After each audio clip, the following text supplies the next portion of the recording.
Hello and welcome to our big event on housing, residence education, dining and transportation services. Welcome to this next event as part of our virtual Bobcat Day, an exclusive event for all of our newly admitted students for the incoming class of 2020 in the fall. At this time, I would like to give you a brief introduction of myself, and then I'll give you some quick tips on how to participate with us during this online webinar. My name is Ricky Hill, and I'm the e-recruiter at the University of California, Merced, and I will also be your behind-the-scenes moderator for this online event. If you would like to adjust your audio settings, you can do so on the lower left corner of your screen. Just click that option and make the adjustments as you see fit. If you would like to adjust your screen size, you can do so by clicking in the upper right corner under View Options. You have the option to have full screen or something smaller if you prefer. Also, we definitely hope that you want to participate with us in the live Q&A session. You can do that by clicking on that Q&A button at the lower portion of your screen. You can submit your question, get that sent over to us, and we will do our best to answer that either during the presentation or at the end of this session in our live question and answer. At this time, I would like to hand this off to my colleague, Whaley. Hi, welcome to Bobcat Day. So I will quickly go through the housing services. That is the business part, living on campus, about living on campus. My colleagues will then go into residence education, the meal plan, dining, and transportation and parking services, and then we will have time for Q&A. Next slide, please. Okay, when we talk about living on campus, I want to remind, or I guess I want to talk about what that means. And definitely, I'm gonna share some of the important processes that you're going to be doing, or some of you already started. But I think most important thing when we talk about living on campus is about the value and meaning. I've been doing this work for over 20 some years. And the part of it is because I believe that housing, living on campus, it's a very valuable and meaningful, impactful experience for students on a campus. My colleague Maria is going to talk a lot more about those pieces. But it is important to understand why that we value living on campus, and that engagement of students when they're on campus, making connections, lifelong connections, being very close to the classrooms, having resources inside the building and the halls on the floor, and having full-time folks living on campus to assist you with your academic success and transitioning from high school to college.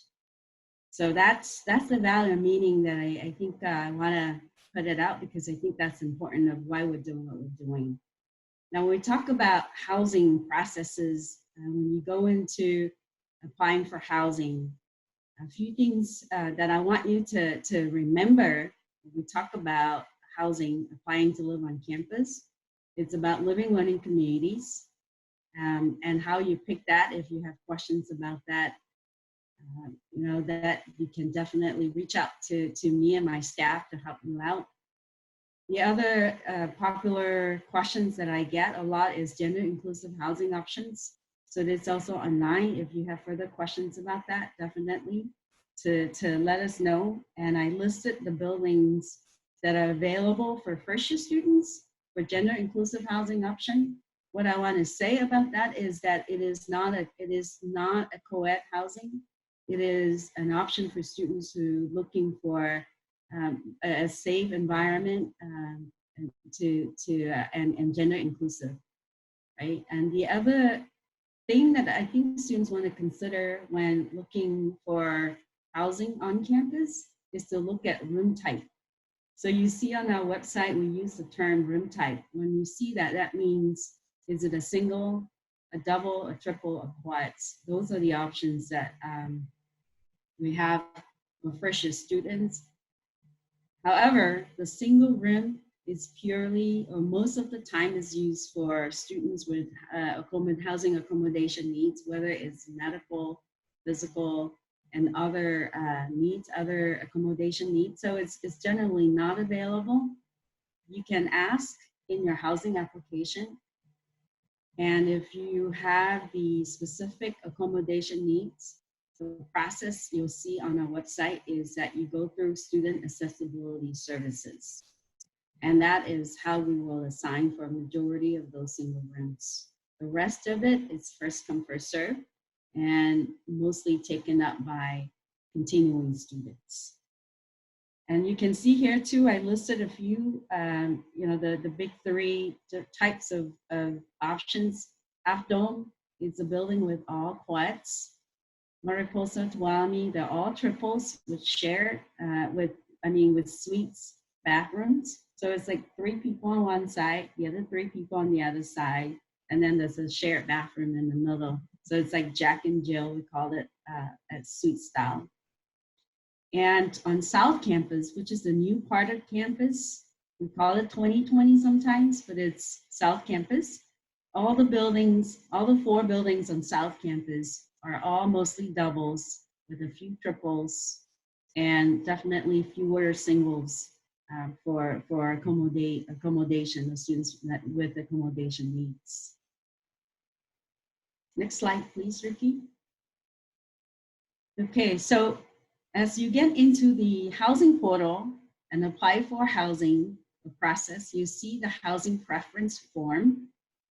And that is the process you will go through. You will see that the last part of that housing preference form is the residency exemption form.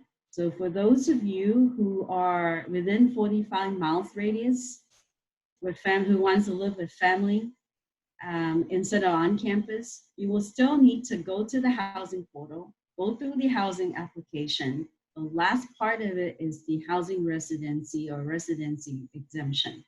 So and be sure that you submit your supporting documents when you fill out that part, and make sure you submit, and the request and everything will go through, including the residency exemption request. Now, if you are going to live on campus, you do not need to do that part. You would just ignore it and submit. That will take care of all that you need to do for housing application. So housing portal, when you can't find it, it is on our website. One thing I would say is for students is that please be sure to set up your UC Merced email, and please check your UC Merced email, because all our communication with the students will go directly to your UC Merced email. On the website too, there's this main page, you'll see important dates. Those are the 2 that I listed here, and you'll see more of it on the website. So when you're wondering what's happening when, that's a good place to go to find out. And again, all changes, we will interact with students through emails to your UC Merced email. Now I put the contact as well as the phone number here and highlighted the website. Definitely, there's a lot of information on the website. Please do use it. And if you have further questions, please feel free to contact us. There's a lot in housing, as you get through the process.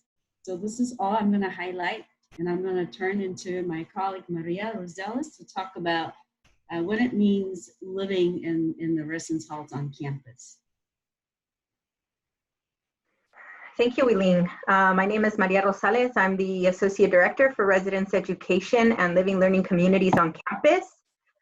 So a little bit about who we are. We employ 57 resident assistants. We have 4 to 7 resident education coordinators and about 15 office assistants who run our residence education service desk. What you can expect when living on campus is we strive to provide a safe and inclusive living environment for every student who resides in the halls. We have a resident hall association that then offers opportunities for students to participate in community council, and they usually are responsible for programming for our students on weekends and organize field trips. You can expect for your resident assistant to touch base with you a minimum of 3 times per year. This is part of our resident education model, so we utilize these opportunities to not only build relationships, but understand student needs and then be able to refer or provide resources as we see them needing.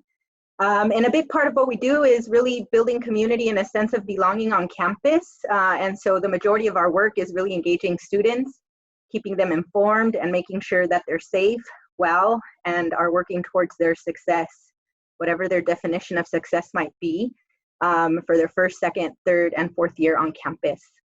Next slide, Ricky. So we have resident education coordinators that are all master's degree level full-time staff, and they respond 24/7 on to any type of crisis or emergency call, and they do handle conduct. So for anyone who violates our policy around what is allowed or not allowed in the halls or while you're living in the halls, there is a process that students go through for that. Our resident assistants, like I mentioned, really do focus on building the relationships and building communities for our students. And they serve as a resource and referral point of contact as well. And they are a big part of making sure that our students are receiving the resources that they need to be successful. And I mentioned the Resident Hall Association earlier as well. And for those positions, when you come to orientation, you're able to find out a little bit more, but recruitment usually starts in the summer. Next slide, please, Ricky.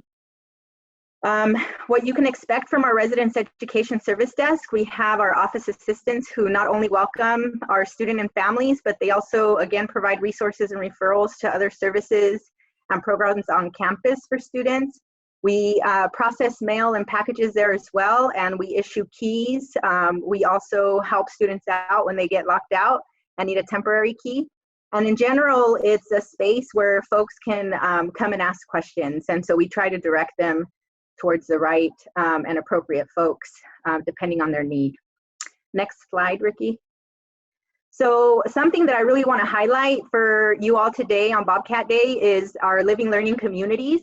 We currently have 8 to 9 living learning communities that are fully functioning right now. And really what it is an opportunity for students with like mind and goals, right? That they are not only living together, but also working together towards their to meet their goals. It's usually a partnership between residence education and another department on campus. And so what we really try to do is, depending on the focus of the living learning community, students are able to not only enhance their learning, but also become a well-rounded student and continue their development through in-class and out-of-class experiences. Next slide, Ricky. So this is just a quick view of the different living learning communities that we have. Some of them are themed programs, for example, social justice and leadership and service. Some of our LLCs are identity programs. For example, we have Afro Hall and the transfer community. And then we have some programs that really focus on academics. The Fiat Lux program is for first generation college students. We have Beyond MD, Carson House, Aristotle and Bond House. Those are all under the School of Natural Sciences.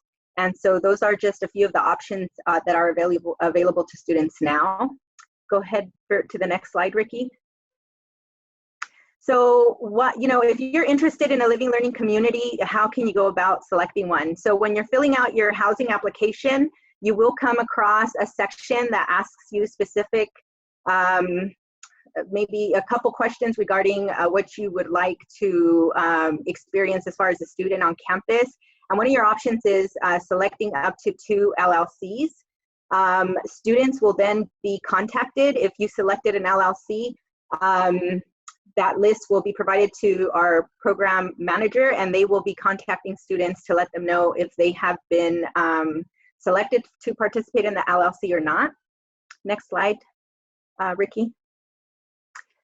A lot of times student asks, what is the benefit or why should I participate in a living learning community? All of our living learning communities have expected outcomes for their students, but what you could expect from most of the LLCs is that to have that extra layer of support and mentorship, there's a direct connection to resources, information, and just-in-time opportunities. Some of them are connected to an undergraduate intellectual badge. So for those of you who are Incoming, you will learn about the 12 intellectual badges that you're required to accomplish by the time you graduate from UC Merced. They offer a space for relationship building, networking, and it really becomes an extension of your community on campus. What you can also expect is a lot of interaction with faculty, professors, and advisors. Most of the LLCs have a counselor or a graduate fellow or a program coordinator that checks in regularly with the students. And some of the LLCs offer throughout the month different workshops, tutoring sessions, socials, and community gatherings as well. Next slide, Ricky.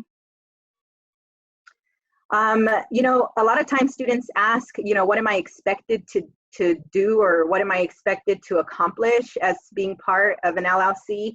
So just know that there are some requirements when you are part of a living learning community. For example, most of the living learning communities start off their year with either a retreat, a welcome reception, or some type of orientation. Those are all required type of programs that students are supposed to be able to attend in regards for making sure that they get the full experience of the living learning community. Some LLCs do require their students to not only enroll in a seminar or a USTU, some folks might call it undergraduate study skills course. In addition to completing a certain amount of study sessions a week, participating in socials, and having these check-ins not only with the peer mentor, but also with the counselor or the graduate fellow. So just know that when you select to be part of an LLC, there are some things that we are committed to do and help you experience. But part of being a successful experience is that we require your engagement in these activities as well. So I hope that you take a look at our LLCs and learn and explore a little bit more of what each and all of them offer. They are a unique experience depending on what you are majoring in or what your interests are. Next slide, Ricky. And so this is our website. If you want to learn and explore more about living learning communities, you can log on to this website and check us out there. Or if you have specific questions, you can either email the residence education at ucmerced.edu, or you can contact me at mrosales35@ucmerced.edu. And now I would like to pass on the presentation to my colleague, Sean Murray. The dining program that's here and what opportunities you have to participate in the campus experience, the campus community in our dining hall with our mealtime program. Go ahead to the next slide. So the unlimited plan, the unlimited swipes for the dining hall is really designed to meet the needs of all of our residents universally. It's a access to an all-you-can-eat dining hall, the Pavilion, where you can get a variety of meals, breakfast, lunch, dinner, and late night, and those meals are menus change. There's 6 stations there that have a whole variety of different types of food to eat. That's designed to meet the diverse needs of our campus population. The biggest benefit from having unlimited access to this means that you can go in as many times during the day as you would like. You can eat as much or as little as you'd like. You can go in with your friends and just hang out with them while they're having their meal. And there's no restriction on your access during the hours of operation. And the hours of operation are quite long.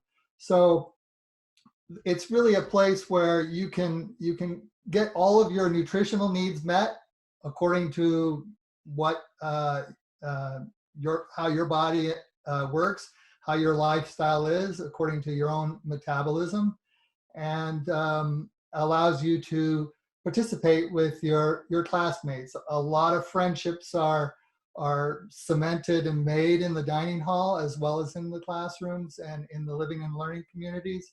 So it's a great way to just be on campus. It's an extension of your experience here. It's like your home kitchen. Go ahead to the next slide. Here are the 5 plans that we have. The main difference between all of these plans is just the CAT dollars that are included. So they're all unlimited access to the pavilion, 7 days a week for as many times as you need to go in there according to the lifestyle. One of the things that is difficult is for first years coming in is to figure out, well, what do I need exactly in the way of food or meal plans, and how will it fit with my schedule and my life here on campus? What will my life on campus look like? And the idea of the unlimited access is so that you don't have to worry about that at all. You'll be able to just fit that in with everything else that you're doing. The CAT dollars are a declining balance amount of money that you can add on at any time. You can use the money to eat at some of the other retail operations. You can go to the Lantern Cafe or the Marketplace. I'll tell you about those places in a moment. And you can spend your CAT dollars there to get food and sometimes some basic needs that you might need, like shampoo or soap or whatever. It's also useful for laundry services, and it's useful for printing services on campus. So really we have it, one size fits all for the unlimited access service to the meal plan. And I think that you'll agree that there's great opportunity to meet people and be social with the campus community using this plan. Go ahead to the next slide, please. I think I've already mentioned that the CAT dollars can be added at any time to your plan. So if you run out of CAT dollars, you don't have to worry. You can add it on at any time. And yeah, I think I've been pretty thorough with the dining center, which has these rotating menus. There's vegan, vegetarian items there. I'm a vegan myself. I eat there, and I find that it's perfectly adequate to meet my needs. And I think that you'll find the same is true for you. The 6 stations are themed. There's a Latin station, there's a pizza station, there's an American grill, there's a salad bar, which has proteins and grains and soups and deli items. There's a lot of fruit.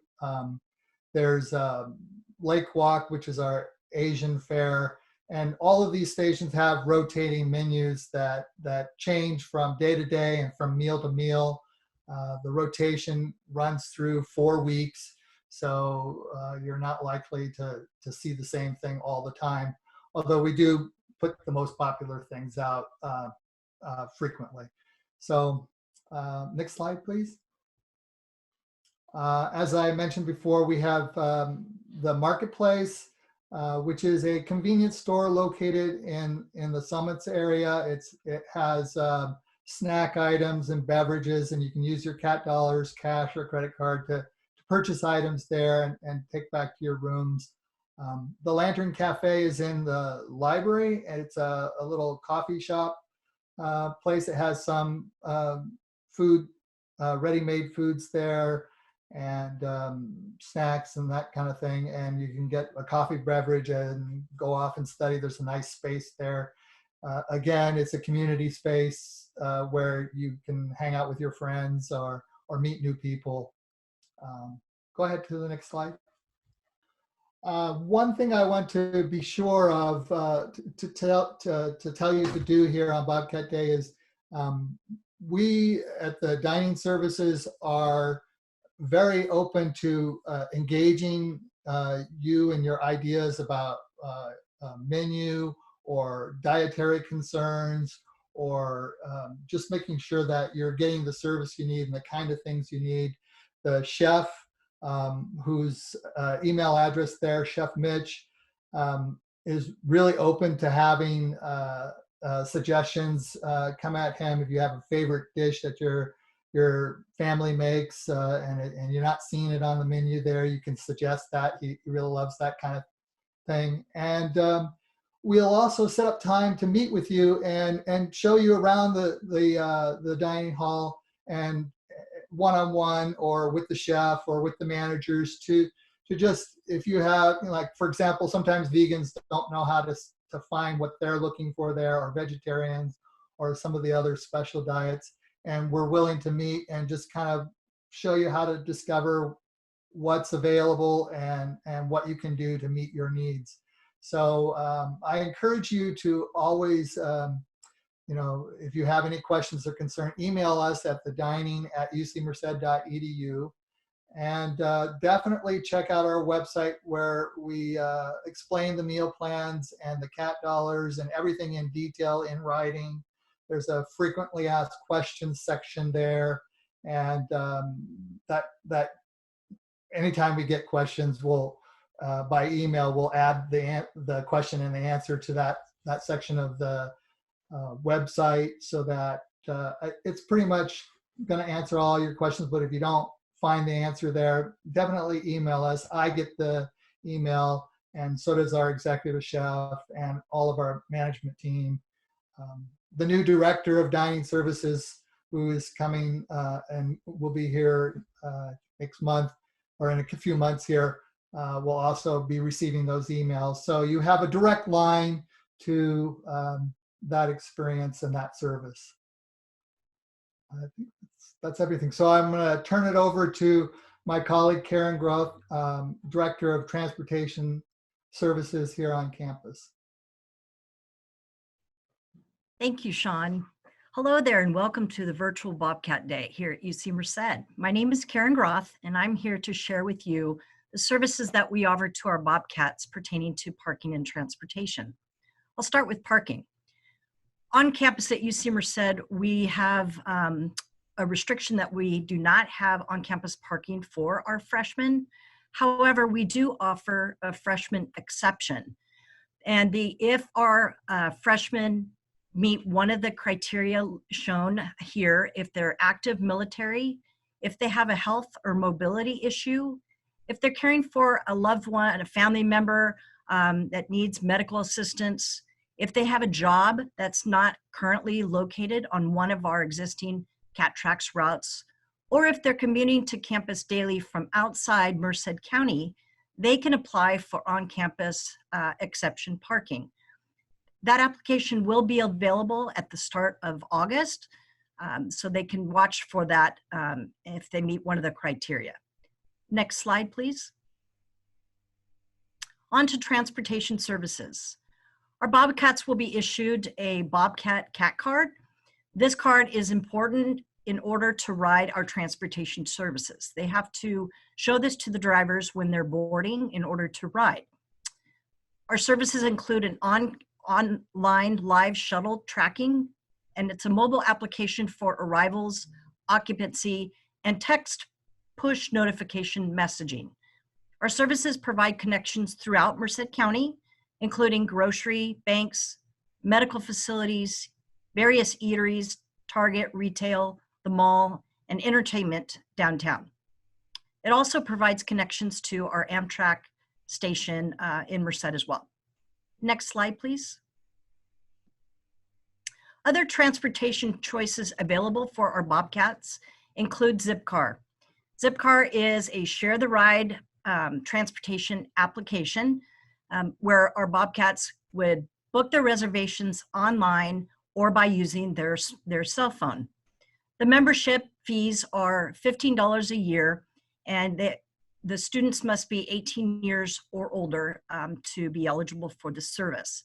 The hourly rates are $7.50 an hour or $69 a day, and that includes gas, insurance, and maintenance. Next slide, please. Other options available. We have a Zimride program, which is ride matching. Bobcats would just go online and become a member, and it provides the ability to post ride needs with other students. Uber and Lyft are present in Merced, so that's available. And then in transportation services, we offer a service for any of our students that have mobility issues. Let's say they temporarily need assistance navigating the campus, they've broken their leg, or just that they need to have some type of service where they can get around campus more easily. So we offer the Cat Cart Mobility Program. A Greyhound is in Merced, so we provide transportation connections there. And then also the Merced Municipal Airport is available with connections between LAX and Sacramento airports. Next slide, please. Want to encourage all of you to follow us on social media and visit our website for all information, and you can call us at any time and email, and we'll be more than happy to help you answer your questions. Now I'd like to pass it back to our moderator, Ricky. Hi everyone, it's me again, Ricky. I am your behind the scenes moderator and the e-recruiter at the University of California, Merced. I would like to give a big thank you to our panelists here, the expert speakers on housing, residence education, dining, and transportation services. That would include Wei Ling, Maria, Sean, and Karen. They've done a great job providing all that information for you today on this very exclusive virtual Bobcat Day. So once again, thank you so much for attending. What we plan to do next is to go into a live question and answer session, so that will begin in just a moment. Thank you again so much for attending. And again, if you plan to attend the rest of virtual Bobcat Day and you need to take a look or register for upcoming webinars today, then that website is going to be bobcatday.ucmerced.edu, and you can take a look at what the rest of the day has to hold for you. Thank you again so much. We'll go ahead and start that live question and answer session. Hi everyone, so we do definitely have some great questions coming up here. One, I would like to actually jump back over to Karen. If you can touch on the criteria again for those exemptions for the first year parking permit. Sure, I'd be happy to. If you are active military or you have a health or mobility issue, if you're caring for a loved one that also has health issues, if you have a job that is not on campus and not serviced by our existing campus transportation, or if you're commuting to campus from outside the Merced County, you would be able to apply for freshman exception on-campus parking. That application will be open and available starting in August. So visit our website in August if you meet one of those criteria, and then you can complete your application. Well, thank you so much for that. I've seen that question a few times, and so we're also going to address it on social media for anyone if you need that information as well. So thank you, Karen. So a few other questions coming in. We actually have quite a few. So thank you so much to our audience for sending those in for us, so we can definitely get those answered for you. Let's see what else we have here. So we do have some questions about housing. So how would someone go about requesting a roommate? If they already have someone in mind, how would they be able to get paired up with them? I can answer that. So in June, there will be so-called a room and roommate selection process. So the student will be sent the time slot, and then when the time slot is really to make sure that the system, we have a vendor system. So the vendor system is it has limitation. When too many people are in it, it can crash. So you get a time slot, and when you're and at that time you can go in, you can create a roommate group up to 6 people, and in that process you can pick who you want to room with up to 6 people, and that's how you do it. So at some point in June you'll get email and say, hey, here's your time slot, and then you go in it and you create a group. And you can then bring your people in to be a part of your roommate group. That's how you do your roommate selection process. Although that said, about 50% in the past students don't want to do that, particularly first-year students. And so then what we do is that we will then assign you a roommate. The way we do assignment is based on the housing preference form information. When you fill out this form, and many of you have, you will see that we ask some questions about your major, your sleep time, do you go to bed early or late, are you a smoker or not? And that's what we do. We use those information for those students that who don't want to pick the roommates. We will use those information to pick your roommate. So it has to be like, we try to do at least 50% match. So we'll try to do our best. And one of the questions that I get about gender inclusive housing. So for example, for students who sign up for gender inclusive housing option, you will be able to see all these other students that sign up for gender inclusive housing student. For students who sign up for like certain LLCs, you will be able to see, oh, here's the students that sign up for this LLC, and that you would choose this group of students to be a part of your roommates. So those are some of the options that you will see when you go into room and roommate selection. Wonderful. Thank you, Wei Ling. That was a great response. Let's see what else we have here. Okay, so this is a good question. I don't think I've seen this one before. Do you guys in the residence halls, do you provide printers for students to use? Yes. So on North Campus, there is none at this time. But on South Campus, which is also open to all students, you will see at the Den. The Den is right next to the housing office.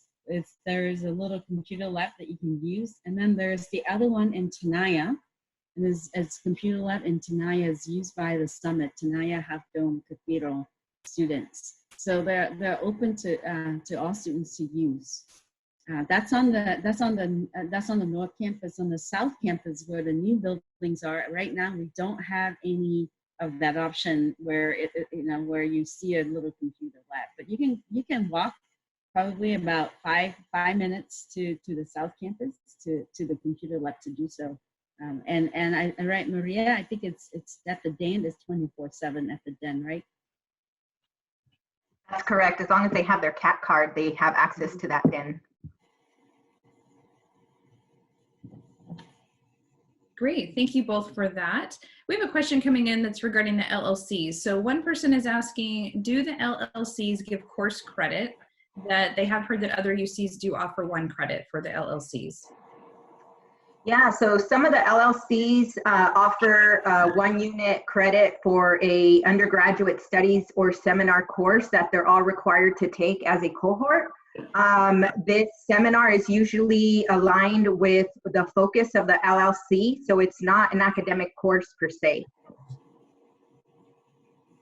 Okay, great. And then a follow-up question also related to an LLC. So Maria, if you want to hang on with us here, can you apply to an LLC your 2nd year, or is that only a 1st year option? So all of the living learning communities are for 1st year students. There are about 2 or 3 living learning communities that offer a 2nd year experience. That would be Afro Hall and Leadership and Service. And then of course we have a sophomore year experience that we're piloting this year as well. Perfect. And then there's also another one here with LLC, so I'll keep you on the line here, Maria. If your schedule changes, such as work, study load, or you can't do the study meetings or other events for the LLCs, does that impact the commitment to the LLC? In other words, would that mean it's not a good fit for someone? Yeah, a lot of students, it comes with adjusting to their 1st year, 1st semester, right? And that's the awesome thing about the LLCs, that it creates this extra level of support for students. So if you're having challenges in meeting any of the requirements, or if you're having challenges in just adjusting and with your coursework, or feeling, homesickness, or really for anything, there are counselors and graduate level PhD students who lead these LLCs that you have an opportunity to check in with and let them know what's going on. And we encourage our students to talk to someone if they are feeling or having difficulty with any of their studies, or might it be just adjusting to campus life. And there's usually some things that you can work out with that counselor, that graduate fellow, to help in supporting you to continue participation in the LLC, but also supporting you to make sure that you are finding some balance around being a student and still be able to participate in community. Perfect. So we'll shift gears a little bit and I will toss it over to Sean. We have several questions coming in related to our meal plan options.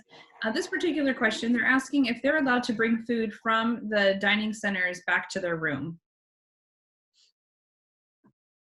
At this time, this is kind of a split question. At this time, with reduced service and social distancing, all of the food is served to go. But we don't know if that will be the situation in the fall. In the fall, we're planning for regular service in the dining hall. And in that scenario, there would be very limited carry-out options. There's some small snacks, fruits, cookies. We've been making little sandwiches just to support, running to class and having a snack later on and extend the meal. But we do not typically serve to-go food. Perfect, thank you. And then another follow-up question. Someone's asking, if the meal plans are unlimited, then what is the difference in the plans that they see online? Also, if they purchase a blue plan, can they add $300 for their CAT dollars?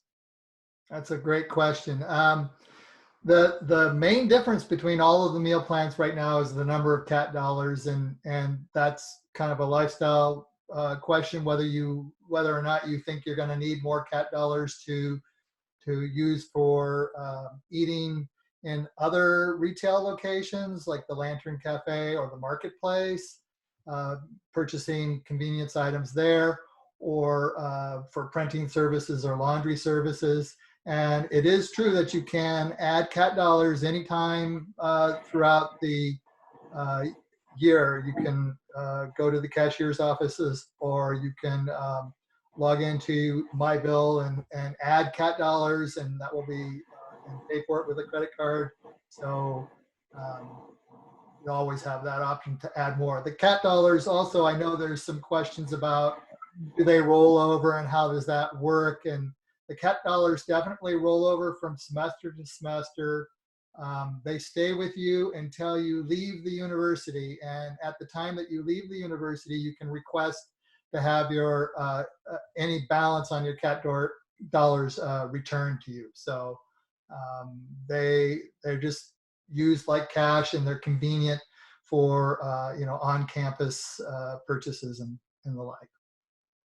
Wonderful, thank you. So this question is a little more directed to housing. So if someone is getting deliveries, so they have some type of mail coming in, specifically this example has to do with Amazon packages, how do they get their packages? Is there a certain place or a central location that they can pick those up? Yes, we have the Residence Education Service Desk that's located in, well, we call it the Valley Terrace Desk. And that is where all mail is processed, and we have a program that allows students to get notified if they have mail. They would then come to the Residence Education Desk to pick up their mail and packages there. Wonderful. So Sean, I might toss this one back over to you. Someone's asking if you can please recap where you can use your CAT dollars and where you cannot use those on campus. Okay, yeah, the CAT dollars, forgive me, I won't know all of the places, but in the campus store, in the Marketplace, which is a convenience store, in the Lantern Cafe, and I think that's it for the retail locations. You can use it for laundry services and for printing services. Great, thank you. I know we have so many food places on campus now. It is hard to keep track even as a career staff person. Let's see, another one for meal plans. They're asking which one would be considered the least expensive. So I know you've touched on that they're all pretty much the same. It's just a difference in CAT dollars. Yeah, the blue plan would be the least expensive. If you go to the website, dining@ucmerced.edu, and look for the meal plans tab, and there's a down arrow there, a menu there, and you can select the residential plans for the 2021 year, academic year. It'll show you all of the meal plans there, and the semester price, and it also shows the academic year price for the meal plan. So you can always reference that, and you can see other things about where you can spend CAT dollars and how they can be used and can't be used, and that kind of thing. Perfect. Thank you so much for that. And I do know also on all of the admissions channels for social media, we are live tweeting throughout these events. And so we are adding some of those resources online as well for our Facebook, Instagram, and Twitter channels. So you can also find us there and find some of these great resources and quotes being available. So let's see. So we have a question for housing. Someone is talking about and has questions about the gender inclusive housing. So they're wondering, does that indicate that you are paired only with the other gender inclusive housing students? That's correct. Can you expand a little bit on the gender inclusive housing, what exactly that is again? Mm-hmm. Well, the gender inclusive housing, it's not in one community. It's not a living learning community. We want to make sure that we have gender inclusive options for all different room types. What that means is that, so, you know, if you go on the website, you'll see that there is in Santana Rock, there will be an option for that building. Portal, there'll be an option. Glacier Point. We also want to make sure that gender inclusive students have the same opportunity to participate in our living learning communities, right? However, it is an option for students to be able to pick a roommate that is also gender inclusive option. But however, they don't have to. It is an option for them. And so it's by room. So if you are in the double room and you want a gender inclusive housing option roommate, then you can look for another student who's interested in a double and gender inclusive. All of our residence halls and on every floor, there's gender inclusive gender or all gender bathrooms. So, and then like for example, Mariposa is an option for gender inclusive housing. And in Mariposa, it's three students on one side and then the other students on the other side, and they share a bathroom. So it's a suite style room type. And so if you choose gender inclusive housing in Mariposa, you would have 3 students who are here on the side who are gender inclusive, and the other 3 students on the other side are gender inclusive. So 6 students will be sharing that one bathroom, the suite style bathroom.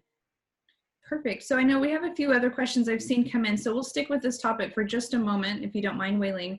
So when we're using the term gender inclusive, can you kind of define what that means? Does that mean that if I want a double and I'm female, that I have a female roommate, or does that mean that the entire floor would be all female?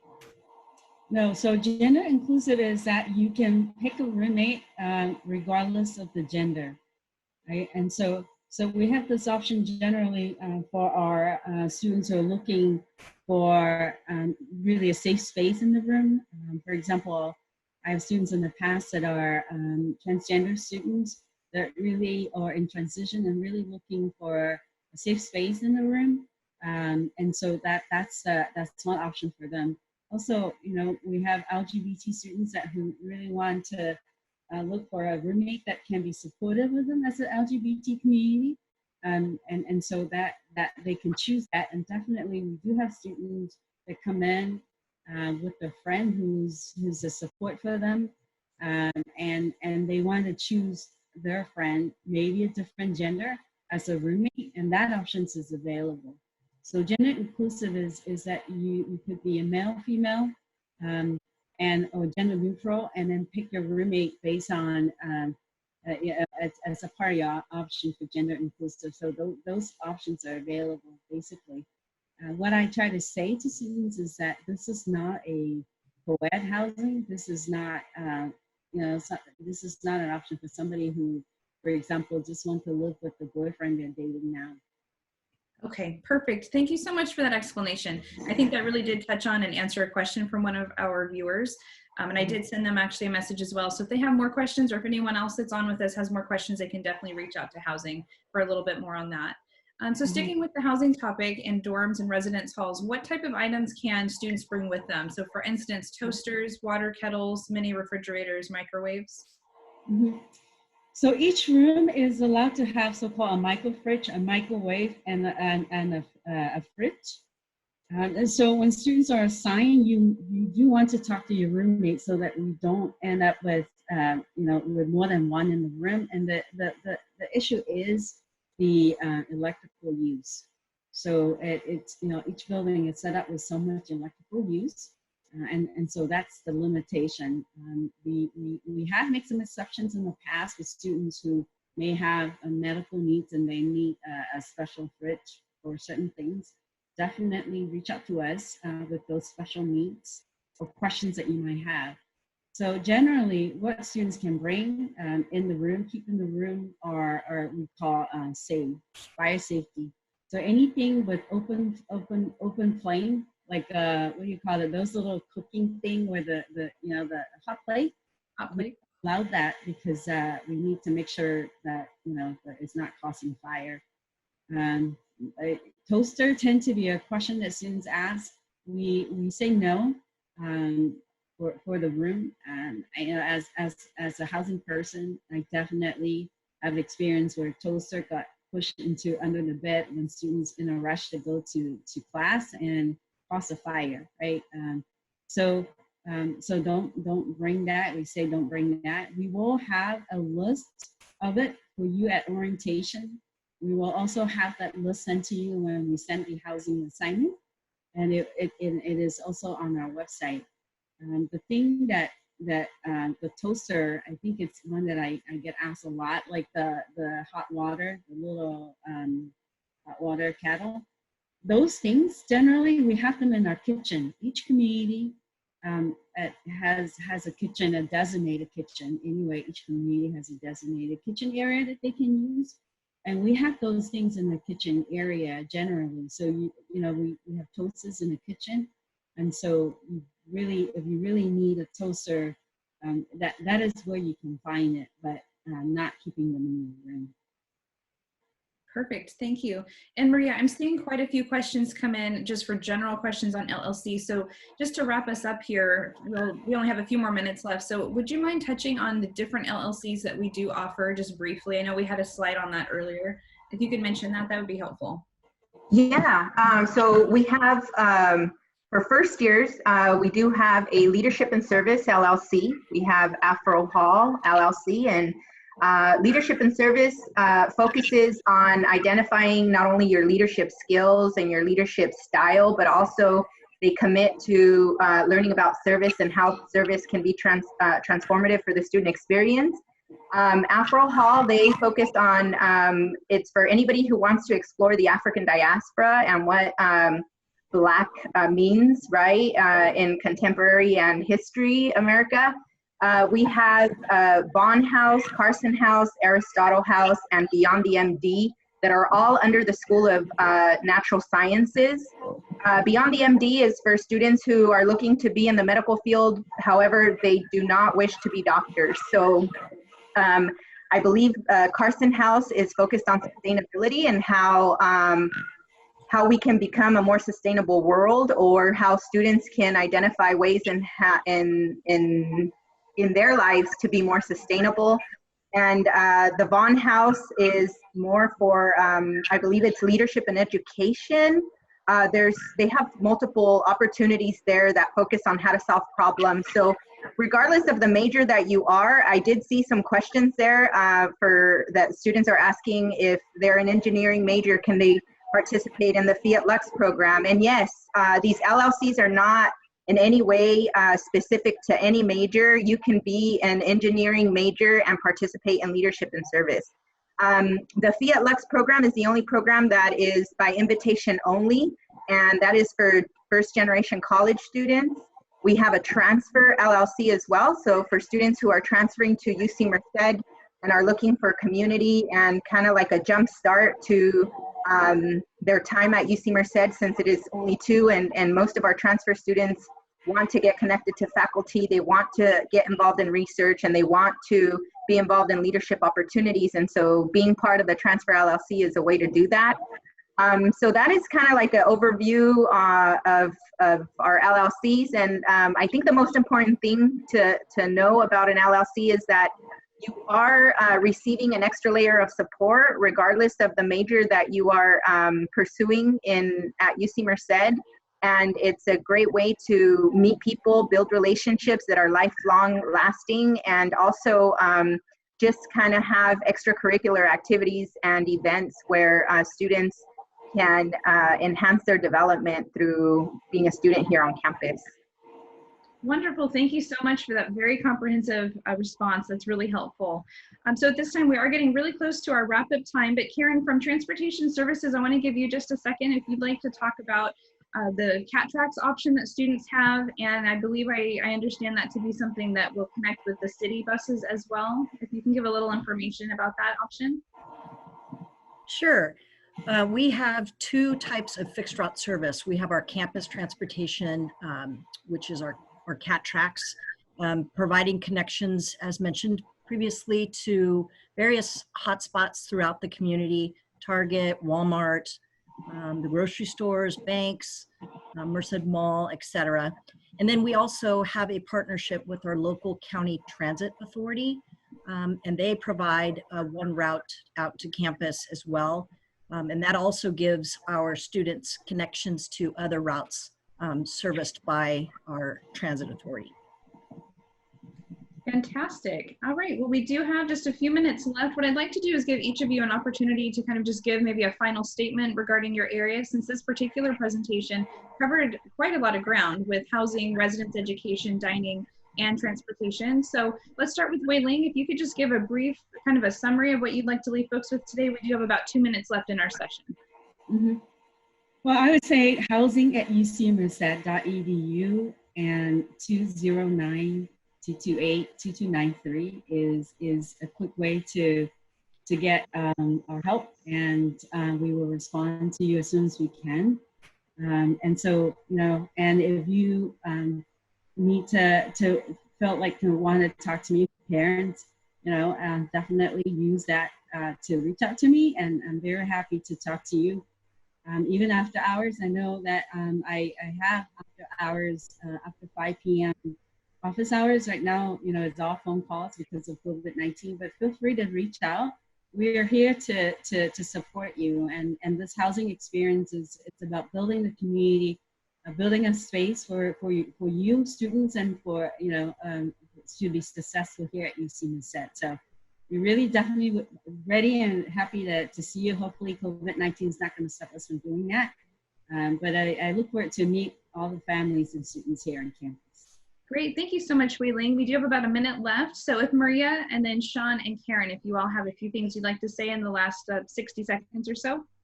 Yes, again, I know I highlighted our living learning communities. I just want to say that you don't have to be a specific major to be in a living learning community. Our resident assistance and our resident education model helps facilitate building relationships and community. So we really do focus on making sure that our students have a great experience moving from one home to their new home. And so if you have any questions regarding what residence education is, the different opportunities we offer with living learning communities, please email me at residenceeducation@ucmerced.edu, or you can email me directly, mrosales35@ucmerced.edu, and I'd be more than happy to answer your questions as well. Sean? Okay, really quickly, just two things. One, please look at our websites. A lot of frequently asked questions are answered there. And then, and all of the websites, they're all quite good. So spend some time looking through there if you have questions. And one other thing is that, a question came in about where do I select my meal plan? And that's done in the housing portal when you select your room. So I just wanted to make that clear that when you go into the housing portal to make your room selections and all that, you'll be asked which meal plan you want to select. And that's where you do it. Thank you so much. And Karen, any last words? And then I'll do a wrap up for everybody. Absolutely. Please visit our website, taps.ucmerced.edu, for any information regarding transportation and parking. And then also, I did see a question that came through that really relates, ties to my colleagues and myself, and that's on-campus jobs. We do offer on-campus jobs, and I know each one of our departments has provided those opportunities. And we certainly look forward to seeing you. Welcome to the Bobcat family. Thank you all so much. This has been a really wonderful and highly valuable session. So I hope everyone that was with us was able to get their questions into us and get some answers. I know we had quite a few. Please also double check our social media channels because we have been answering things there as well and posting some important resources. As all of us have referenced, today is Virtual Bobcat Day. So today is a day unlike any other that we offer at University of California, Merced. It is our first virtual version of this day, so we're so happy that you've joined us. Just a quick reminder, we do have other events coming up. So this has been the Housing, Residence, Education, Dining, and Transportation Services event. We have sessions starting at 1 o'clock. We will have 3 options for you: School of Engineering, School of Natural Sciences, and School of Social Sciences, Humanities, and the Arts. So you'll pick one of those 3. That begins at 1 o'clock. We have Understanding Your Financial Aid Award Letter that begins at 2:30. So that's going to be a really popular one. And also we have 2 student panels that will be wrapping up our day. Those do begin at 4 o'clock. Also at 4 o'clock, we have some specific major breakout sessions related to the School of Social Science, Humanities, and the Arts. So that's also starting at 4 p.m. Go ahead and hop over to our website, bobcatday.ucmerced.edu. You can take a look at the full agenda for today, as well as some other fun links, and get registered for any of the upcoming events today. Just click on that blue event button next to the item. On behalf of not only myself and all of the great colleagues that were online with me right now, and on behalf of the University of California, Merced, please enjoy the rest of your day, and we hope to see you at the 1 o'clock services. Thank you so much. Have a great day.